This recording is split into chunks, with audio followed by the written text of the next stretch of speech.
You know that sudden physical jolt you get when you're sitting at your desk and your boss replies to a perfectly normal email with just a single word, like just thanks. Oh, yeah. And it always has that period at the end. Just thanks. Right, the period. Hmm. And suddenly your heart rate just spikes. You're completely paralyzed and you're replaying, I don't know, every minor mistake from the morning meeting. You're basically convinced you're about to be fired. Exactly. And people usually treat that like it's just a bad mood. But in reality, your body has just been completely hijacked. Yeah, a total physiological hijack. I mean, your nervous system literally cannot tell the difference between a charging bear and a passive-aggressive punctuation mark. Wow, really? Yeah. The second you start concocting that negative story, your brain just floods your bloodstream with adrenaline and cortisol. You lock yourself into this full fight or flight response over a totally imaginary threat. Which is wild. And, well, untangling that imaginary threat is actually the core mission of today's deep dive. This is the ninth installment in our series exploring Dr. Daniel Amen's book, You Happier. Right. And our goal today is to give you the actual biological tools to stop these automatic panic spirals, Yeah. Before they ruin your day. Exactly.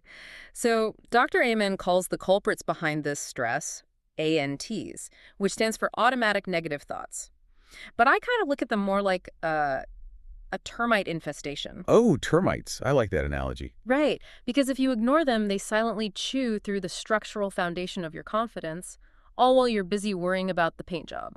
That is a perfect way to visualize it, honestly, Yeah. because the damage is structural. It's cumulative. Right. And we all harbor these specific species of termites. Sure, true. Like the scenario you just mentioned with the boss, that's a classic case of what we call mind reading. Oh, where you just invent the narrative. Exactly. You invent this whole story where a coworker or your boss thinks you're incompetent, and you base this on zero actual evidence. Right, not at all. Yeah.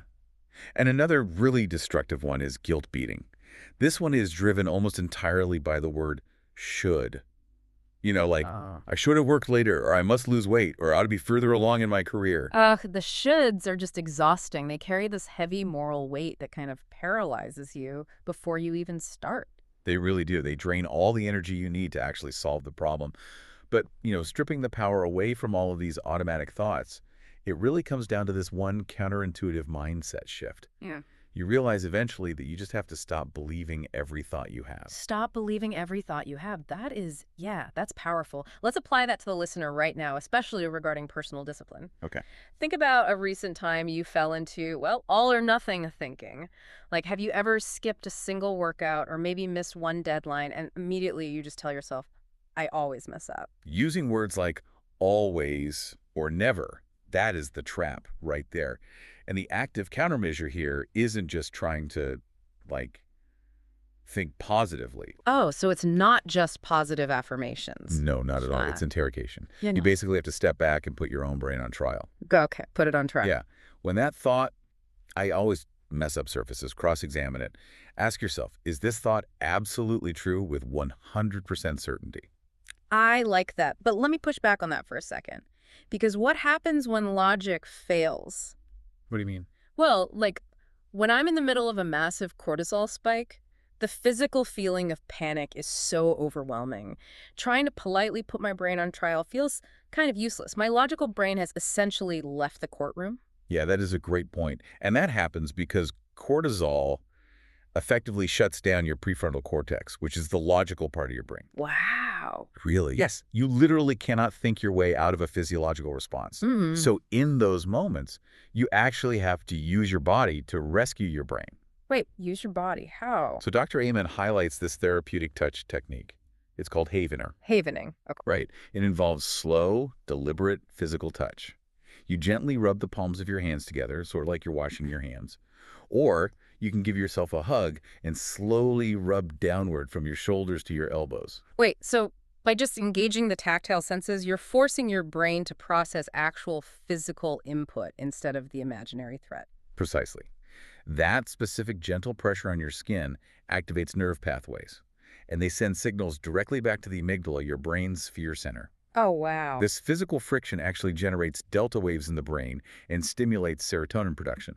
So it acts as a biological circuit breaker. It physically displaces the panic so your logic center can come back online. Okay, so happening is your daytime emergency brake. I love that. But there's also a vital way to reinforce this at night, right? Like right when that anxiety spiral usually hits you in bed. Yes, exactly. So instead of cataloging every awkward thing you did all day, you replace that spiral by just asking yourself one simple question.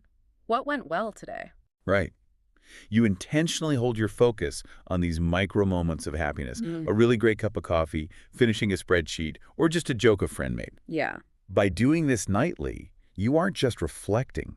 You are physically wiring a positivity bias into your neural pathways while you sleep. That is amazing. You are actively taking control of your internal focus rather than, being held hostage by it. Exactly. You become the author. Right. So before we go, think about this. If a single uncontrolled thought has the power to flood your veins with stress hormones and ruin your physical health, what hidden physical potential might you unlock when you finally decide to be the author of your thoughts instead of the victim of them? Like and subscribe to get notified about the next episode.